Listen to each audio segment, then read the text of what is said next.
Hello नमस्कार, जय हिंद, वंदे मातरम। आप देख रहे हैं जियो न्यूज और हम आपके लिए लेकर आए हैं देश दुनिया की, आपके राज्य शहर की सिलेक्टेड काम की फटाफट बड़ी खबरें। लेकिन उससे पहले यदि आपने हमारे चैनल को सब्सक्राइब नहीं किया है तो चैनल को सब्सक्राइब करके बेल नोटिफिकेशन ऑन करें और इस वीडियो को ज्यादा से ज्यादा लाइक और शेयर करें। बड़ी खबरें देखने से पहले आपके लिए आज का सवाल, फ्लिपकार्ट किस देश की कंपनी है? Option A Bharat, option B Japan, option C America और ऑप्शन डी चीन। इस सवाल का जवाब हमें कमेंट करें और आप किस राज्य और शहर की ज्यादा खबरें देखना चाहते हैं हमें कमेंट करके बताएं ताकि हम आपके राज्य शहर की ज्यादा खबरें दिखा सकें। चलिए अब देखते हैं आज की फटाफट बड़ी खबरें। सावन में 5 रास्तों से बाबा विश्वनाथ के होंगे दर्शन। बाढ़ की वजह से गंगा घाट द्वार बंद, 2 करोड़ श्रद्धालुओं के पहुंचने की उम्मीद। खबर है कि काशी विश्वनाथ धाम में सावन के महीने में 2 करोड़ से ज्यादा श्रद्धालु दर्शन करेंगे। सावन 11 जुलाई से शुरू होकर 9 अगस्त तक चलेगा। इस बार 4 सोमवार होंगे। 2024 में सावन के 5 सोमवार पड़े थे और 1.65 करोड़ श्रद्धालुओं ने बाबा विश्वनाथ के दर्शन किए थे। इस बार सावन के सोमवार 4 हैं, मगर श्रद्धालु ज्यादा रहेंगे, इसलिए काशी विश्वनाथ मंदिर ट्रस्ट ने व्यवस्थाएं फाइनल करनी शुरू कर दी है। सावन के महीने में सुगम मार्ग दर्शन और वीआईपी प्रोटोकॉल पर रोक लगा दी गई है। क्विक कॉमर्स का खेल, 57 रुपए का सामान 200 रुपए में आ रहा। जेप्टो, ब्लिंकिट जैसी क्विक डिलीवरी कंपनियां बारिश और छोटे ऑर्डर के नाम पर चार्ज ले रही हैं। खबर है कि मिनटों में किराना पहुंचाने वाली क्विक कॉमर्स कंपनियां चुपचाप ग्राहकों पर अतिरिक्त बोझ डाल रही हैं। इसके लिए डिलीवरी के अलावा handling charge, membership fees, rain fees, processing fees, platform fees और व्यस्त समय में सर्ज चार्ज भी वसूले जा रहे हैं। ये सब स्टैंडर्ड डिलीवरी और प्लेटफॉर्म चार्ज से अलग है। आईटी प्रोफेशनल सुरेश ने जब जेप्टो से 57 रुपए के स्नैक्स मंगवाए तो बिल 200 रुपए तक पहुंच गया। इसमें 13 रुपए हैंडलिंग चार्ज, 35 रुपए स्मार्ट कार्ड फी और 75 रुपए डिलीवरी चार्ज और 1 रुपए मेंबरशिप फीस जुड़ी थी। जीएसटी ने कीमत और बढ़ा दी। रूस लड़कियों को बच्चे पैदा करने पर 1 लाख रुपए दे रहा। जंग में बड़ी सेना बनाना है मकसद। घटते हुए जनसंख्या और बूढ़ी आबादी से जूझ रहा है देश। रूस में कम उम्र की लड़कियों को बच्चे पैदा करने के लिए प्रोत्साहित किया जा रहा है। न्यूज एजेंसी पीटीआई के मुताबिक सरकार बच्चे को जन्म देने और उसका पालन पोषण करने के लिए इन्हें करीब 1 लाख रुपए मदद दे रही है। यह योजना मार्च 2025 में रूस के 10 हिस्सों में शुरू हुई है। इसका मकसद देश में कम होती जनसंख्या और बढ़ती हुई उम्र के लोगों की समस्या को दूर करना है। और पहले ये योजना सिर्फ बालिग यानी 18 साल से ऊपर की महिलाओं के लिए थी, लेकिन अब इसमें नाबालिग लड़कियों को भी शामिल कर दिया गया है ताकि वे भी बच्चे पैदा करने के लिए प्रोत्साहित हों। चीनी राजदूत बोले, दलाई लामा उत्तराधिकारी नहीं चुन सकते। ये परंपरा 700 साल से चली आ रही है, उन्हें बदलने का अधिकार नहीं। भारत में चीन के राजदूत शू फेईहोंग ने दलाई लामा के पुनर्जन्म और उत्तराधिकार वाले बयान पर प्रतिक्रिया दी है। फेईहोंग ने एक्स पर पोस्ट करते हुए लिखा कि 14वें दलाई लामा ने कहा है कि दलाई लामा की परंपरा आगे भी जारी रहेगी। हालांकि तिब्बती बौद्ध गुरु जीवित बुद्ध के पुनर्जन्म की परंपरा 700 साल से चली आ रही है। फेईहोंग ने कहा कि 14वें दलाई लामा इस ऐतिहासिक और धार्मिक परंपरा का हिस्सा हैं। दलाई लामाओं का पुनर्जन्म ना तो उनसे शुरू हुआ था और न ही उनके कारण खत्म होगा। परंपरा को जारी रखना है या खत्म करने का फैसला सिर्फ 14वें दलाई लामा के हाथ में नहीं है। वे अकेले ये तय नहीं कर सकते कि पुनर्जन्म की परंपरा चलेगी या नहीं। देश में गरीबी की दर 16.2% से घटकर 2.3% हुई। 2011 से 17.1 करोड़ लोग गरीबी से बाहर आए।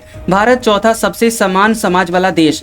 बता दें कि भारत दुनिया का चौथा सबसे समान समाज वाला देश बन गया है। इसका मतलब यह है कि देश में जो भी डेवलपमेंट हो रहा है उसका फायदा मैक्सिमम लोगों तक पहुंच रहा है। वर्ल्ड बैंक के लेटेस्ट रिपोर्ट गिनी इंडेक्स के रिपोर्ट में जानकारी सामने आई है। इस लिस्ट में भारत 167 देशों से ऊपर और स्लोवाक गणराज्य, स्लोवेनिया और बेलारूस से नीचे है। एचपीएससी पर सुरजेवाला का दावा, असिस्टेंट प्रोफेसर भर्ती में धांधली हुई। बिहार से कॉपी किए गए 32 सवाल, पेपरों की टूटी सील मिली। कहा चेयरमैन भी बिहार से हैं। बता दें कि कांग्रेस नेता और राज्यसभा सांसद रणदीप सुरजेवाला ने हरियाणा लोक सेवा आयोग एचपीएससी पर असिस्टेंट प्रोफेसर भर्ती में भारी धांधली के आरोप लगाए हैं। हिसार में पत्रकारों से बातचीत करते हुए सुरजेवाला ने आयोग को हेराफेरी सर्विस कमीशन बताया और इसे तुरंत बर्खास्त कर न्यायिक जांच की मांग की है। उन्होंने सीएम नायब सिंह सैनी और एचपीएससी चेयरमैन आलोक वर्मा पर सीधा निशाना साधते हुए पूरी भर्ती प्रक्रिया को दोबारा कराने की बात कही। सुरजेवाला ने कहा कि कांग्रेस इस मुद्दे को लेकर जनता के बीच जाएगी क्योंकि ये युवाओं के भविष्य के साथ खिलवाड़ है। वहीं कर्नाटक के मुख्यमंत्री पद को लेकर चल रही चर्चाओं पर उन्होंने कहा कि इसका फैसला पार्टी आलाकमान करेगा। अमरनाथ यात्रा 3 दिन में 48,000 श्रद्धालुओं ने दर्शन किए। 7,000 यात्रियों का चौथा जत्था गांदरबल पहलगाम बेस कैंप पहुंचा। पहलगाम रूट पर हादसा, 36 घायल। खबर है कि अमरनाथ यात्रा के तीसरे दिन 21,109 श्रद्धालुओं ने पवित्र गुफा में हिम शिवलिंग के दर्शन किए। इनमें 16,159 पुरुष और 3,921 महिलाएं शामिल रहीं। 226 पूर्व बच्चे, 250 साधु, 29 साध्वी, 521 सुरक्षा बलों के जवान और 3 ट्रांसजेंडर श्रद्धालु भी दर्शन के लिए पहुंचे। पवित्र अमरनाथ यात्रा 3 जुलाई को शुरू हुई थी और पहले 3 दिन में 47,972 श्रद्धालुओं ने दर्शन किए हैं। इस बीच 7,000 यात्रियों का चौथा जत्था गांदरबल में बालटाल और अनंतनाग के पहलगाम में नुनवान बेस कैंप पहुंच गया। कोलकाता सामूहिक दुष्कर्म के वारदात के बाद आरोपी घंटों शराब पीते रहे, ढाबे में खाना खाया, फिर घर लौटे, गार्ड को धमकाया, किसी को कुछ मत बताना।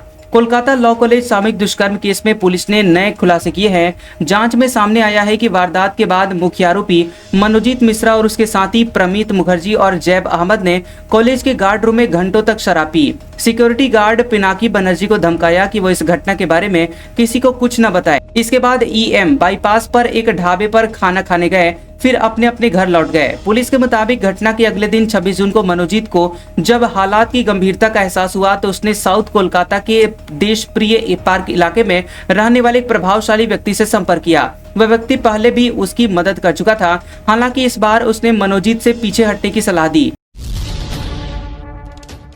ब्रिटिश फाइटर जेट F-35 को ठीक करने के लिए 40 इंजीनियर्स की टीम पहुंची। टीम तय करेगी कि विमान की रिपेयरिंग यहीं होगी या नहीं। 23 दिन पहले इमरजेंसी लैंडिंग हुई थी। बता दें कि ब्रिटिश फाइटर जेट F-35 को ठीक करने के लिए ब्रिटेन से 40 इंजीनियर्स की टीम भारत पहुंच गई है। टीम तय करेगी कि विमान की मरम्मत यहीं हो सकती है या फिर वापस UK भेजना होगा। पहले ब्रिटेन की इस टीम को 2 जुलाई को आना था। फाइटर जेट 14 जून की रात केरल के तिरुवनंतपुरम इंटरनेशनल एयरपोर्ट पर इमरजेंसी लैंडिंग हुई थी। लैंडिंग के बाद जेट में तकनीकी खराबी आ गई, जिसके कारण ये वापस नहीं जा सका। जेट 13 दिन से एयरपोर्ट पर ही खड़ा है। खेमका की हत्या पर राहुल गांधी बोले, बिहार क्राइम कैपिटल बना, भाजपा नीतीश सरकार नाकाम, अपराध यहाँ न्यू नॉर्मल। 2 दिन पहले कारोबारी को सरेआम गोली मारी थी।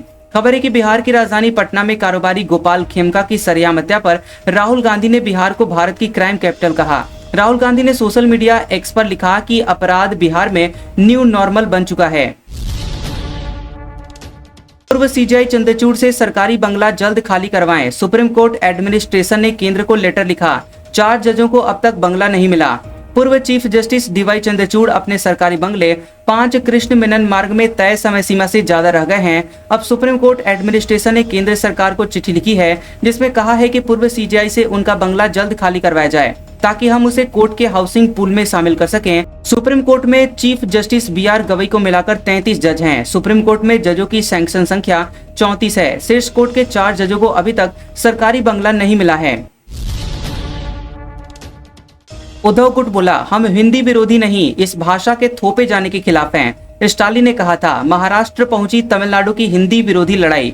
खबर है कि महाराष्ट्र सरकार ने फैसला किया था कि कक्षा 1 से 5वीं तक हिंदी तीसरी भाषा के रूप में पढ़ाई जाएगी, लेकिन विरोध के बाद सरकार ने यह फैसला वापस ले लिया। इस जीत का जश्न मनाने के लिए शनिवार को उद्धव ठाकरे और राज ठाकरे सालों बाद एक मंच पर आए। हालांकि अगले ही दिन रविवार को उद्धव की शिवसेना ने साफ कर दिया कि उनकी पार्टी हिंदी भाषा के खिलाफ नहीं है। पार्टी के नेता संजय राउत ने कहा कि तमिलनाडु में जो हिंदी विरोध है उसमें वे न हिंदी बोलते हैं और न ही दूसरों को बोलने देते हैं, लेकिन महाराष्ट्र में हमारा ऐसा कोई रुख नहीं है। हम हिंदी बोलते हैं, यहाँ हिंदी फिल्में, थिएटर और संगीत भी हैं। हमारी लड़ाई सिर्फ प्राथमिक शिक्षा में हिंदी थोपे जाने के खिलाफ है। मस्क की पॉलिटिक्स में एंट्री का शेयर बाजार पर पड़ा असर। अमेरिकी इन्वेस्टमेंट फर्म ने टेस्ला का ETF पोस्टपोन किया। कल अमेरिका पार्टी लॉन्च की थी। खबर है कि दुनिया के सबसे अमीर कारोबारी एलन मस्क की राजनीति में एंट्री का असर शेयर बाजार पर भी दिख रहा है। अमेरिका की इन्वेस्टमेंट फर्म अजोरिया पार्टनर्स ने टेस्ला पर आधारित अपना नया ETF exchange traded fund launch करने की योजना फिलहाल के लिए टाल दी है। अजोरिया पार्टनर्स अगले हफ्ते अजोरिया टेस्ला कन्वेक्सिटी ETF लॉन्च करने वाली थी, जिसमें टेस्ला के शेयर और ऑप्शंस में निवेश किया जाता। मस्क के नए राजनीतिक पार्टी के ऐलान के बाद अजोरिया के CEO जेम्स फिशबैक ने सोशल मीडिया पर मस्क की राजनीतिक महत्वाकांक्षाओं पर सवाल उठाए। ट्रंप के गोल्फ क्लब के ऊपर उड़ा एयरक्राफ्ट F-16 फाइटर जेट ने नो फ्लाइंग जोन से बाहर निकाला। अमेरिकी राष्ट्रपति वीकेंड बना रहे थे। अमेरिका के न्यू जर्सी स्थित बैडमिंस्टर में राष्ट्रपति डोनाल्ड ट्रंप के गोल्फ क्लब के ऊपर एक एयरक्राफ्ट ने उड़ान भरी। ये इलाका नो फ्लाइंग जोन में आता है। घटना शनिवार की है। राष्ट्रपति की सुरक्षा में इस चूक के बाद north American aerospace defence command ने एयरक्राफ्ट को प्रतिबंधित एयर स्पेस से बाहर निकालने के लिए F-16 फाइटर जेट बुलाए। बता दें कि NORAD के F-16 फाइटर जेट ने फ्लेयर्स तैनात किए और यहां इससे सिविल विमान के पायलट का ध्यान जेट की तरफ गया। इसके बाद उसने एयरक्राफ्ट को प्रतिबंधित इलाके से बाहर किया। भारत में रॉयटर्स न्यूज एजेंसी का एक्स अकाउंट हुआ बंद। डिस्प्ले पर लिखा है, कानूनी मांग के चलते कार्रवाई। केंद्र सरकार ने कहा, इसमें हमारा कोई रोल नहीं। भारत में इंटरनेशनल न्यूज एजेंसी रॉयटर्स का एक्स अकाउंट शनिवार रात से बंद है। वहीं यूजर्स रॉयटर्स का इस्तेमाल नहीं कर पा रहे हैं। इसके एक्स अकाउंट के डिस्प्ले पर लिखा है, कानूनी मांग के जवाब में ये कार्रवाई की गई है। पहले आशंका थी कि केंद्र की तरफ से ये कार्रवाई की गई। हालांकि रविवार को केंद्र सरकार के प्रवक्ता ने कहा कि उनकी तरफ से रॉयटर्स के एक्स अकाउंट के खिलाफ कोई कानूनी कार्रवाई नहीं की गई है। सरकार ने कहा है कि वह इस मुद्दे को हल करने के लिए एक्स के साथ काम कर रही है। मस्क ने राजनीतिक दल बनाया, नाम रखा अमेरिका पार्टी। कहा, रिपब्लिकन और डेमोक्रेट दोनों भ्रष्ट हैं। देश को 2 पार्टी सिस्टम से आजादी मिलेगी। अरबपति बिजनेसमैन एलॉन मस्क ने अमेरिका में एक नई पॉलिटिकल पार्टी बनाने का ऐलान किया है। उन्होंने इसका नाम अमेरिका पार्टी रखा है। मस्क ने अपने सोशल मीडिया प्लेटफॉर्म एक्स पर इसकी जानकारी दी है। उन्होंने लिखा कि आज अमेरिका पार्टी का गठन किया जा रहा है ताकि आपको आपकी आजादी वापस मिल सके। इसे लेकर उन्होंने एक्स पर पब्लिक पोल भी किया है। दूधिया ने दूध में नहीं बल्कि हमारे विश्वास पर थूका। लखनऊ में पीड़ित बोले, हम रोज दूध से ठाकुर जी को स्नान कराते थे। हम ठाकुर जी को रोज यही दूध चढ़ाते थे और मेरे पति ने कहा, ये दूध मत लो, थूका हुआ है। हमें लगा हंसी कर रहे हैं, लेकिन वीडियो पूरा देखा तो पैरों तले जमीन खिसक गई। उसने मंत्र पढ़ा, फूंक मारा और थूक दिया। उसने दूध में नहीं, हमारे विश्वास पर थूका है। ये कहना है लव शुक्ला की पत्नी का। लखनऊ के गोमती नगर में इन्हीं के घर के सामने दूधिया डिब्बे में थूकता हुआ दिखाई दिया था। इसकी इस हरकत सीसीटीवी कैमरे में कैद हो गई। दूधिया का नाम पप्पू बताता था, जबकि उसका असली नाम मोहम्मद शरीफ था। जिन घरों में वह दूध दे रहा था, वे खुद को अब ठगा हुआ महसूस कर रहे हैं। ताजमहल के पीछे गंदगी के वीडियो के बाद सफाई। नगर निगम ने कहा, ये पुरानी फुटेज। अखिलेश ने लिखा, भाजपा राज में गंदगी का साम्राज्य। ताजमहल के पीछे फैली गंदगी का पोलैंड के टूरिस्ट ने वीडियो बनाकर सोशल मीडिया एक्स पर पोस्ट किया। इसमें गंदगी के बीच एक महिला टूरिस्ट मुंह पर कपड़ा रखे हुए दिखी। समाजवादी पार्टी के राष्ट्रीय अध्यक्ष अखिलेश यादव ने एक्स पर लिखा कि भाजपा के राज में गंदगी का साम्राज्य है। इस पोस्ट के सामने आते ही नगर निगम की टीमों ने ताजमहल के पीछे के हिस्से पर 3 घंटे अभियान चलाया। पूरा एरिया से कूड़ा हटाया गया।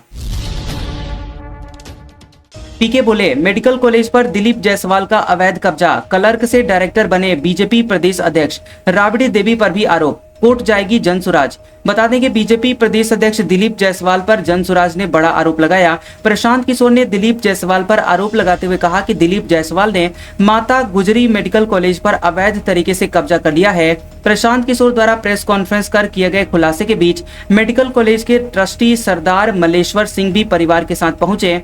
माता गुजरी मेडिकल कॉलेज के ट्रस्टी की बेटी ने आरोप लगाते हुए कहा कि जिस कॉलेज में दिलीप जायसवाल क्लर्क थे, गलत तरीके से इस कॉलेज में वो डायरेक्टर बन गए हैं। गुरदयाल सिंह जो सरदार मल्लेश्वर सिंह के बेटे हैं, उन्होंने आरोप लगाते हुए कहा कि इसकी जांच सीबीआई से कराई जानी चाहिए ताकि सारी सच्चाई सामने आ सके। आज का सुविचार, कुसंगति वाले इंसान से दूर ही रहना चाहिए, क्योंकि आप भले ही समझदार हो, चालाक क्यों ना हो, कभी न कभी आप उसकी वजह से मुश्किल में जरूर पड़ जाएंगे। कैसा लगा ये वीडियो हमें कमेंट सेक्शन में जरूर बताएं। वीडियो पसंद आया हो तो वीडियो को लाइक और शेयर करें और ऐसी इंटरेस्टिंग वीडियोस देखने के लिए हमारे चैनल जियोबी न्यूज को सब्सक्राइब करें और बेल आइकॉन को दबाएं। और हमारे ओल्ड और लेटेस्ट वीडियोस देखने के लिए हमारे प्लेलिस्ट और कम्युनिटी टैब को जरूर चेक करें। तो मिलते हैं अगले वीडियो में, तब तक के लिए आपका शुक्रिया।